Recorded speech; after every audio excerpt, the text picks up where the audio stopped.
आदरणीय प्रधानमंत्री जी और भारतीय जनता पार्टी के राष्ट्रीय अध्यक्ष आदरणीय नड्डा जी, क्या यही आपकी पार्टी का असली चेहरा है जो आजकल बयान वीरों का देश के सामने आ रहा है? पहलगांव के बाद भारत की सेना ने अद्भुत पराक्रम का परिचय दिया, सारा देश गर्व महसूस करता है और सेना के अधिकृत प्रवक्ता के रूप में साफिया कुरैशी को देश को इस जंग की जानकारी देने के लिए अधिकृत प्रवक्ता बनाया। आपकी पार्टी के मंत्री विजय शाह को उसमें आतंकी नजर आ रहे हैं, आतंकियों की बहन नजर आ रही है।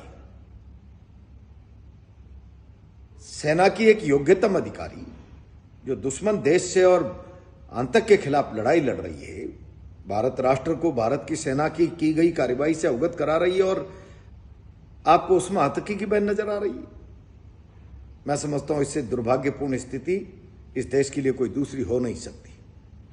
और मोदी जी, अब तो पराकाष्ठा पार हो गई। नड्डा साहब, जब आपके जगदीश देवड़ा मुख्यमंत्री कहते हैं भारत की सेना प्रधानमंत्री के सामने नतमस्तक है, गर्व करना चाहिए भारत की सेना के उस अनुशासन पर जिसने कभी पाकिस्तान जैसे देशों की तरह राजनीतिक नेतृत्व को चुनौती नहीं दी। ये उनके अनुशासन की पराकाष्ठा है और उस पर आप कहें कि नतमस्तक हो गई प्रधानमंत्री के चरणों में। मुझे लगता है आपको ये मुगालता हो गया है बार बार जीतने से कि देश अब हमारे चरणों में नतमस्तक है और आप सेना को भी अपने चरणों में नतमस्तक समझने लगे हैं।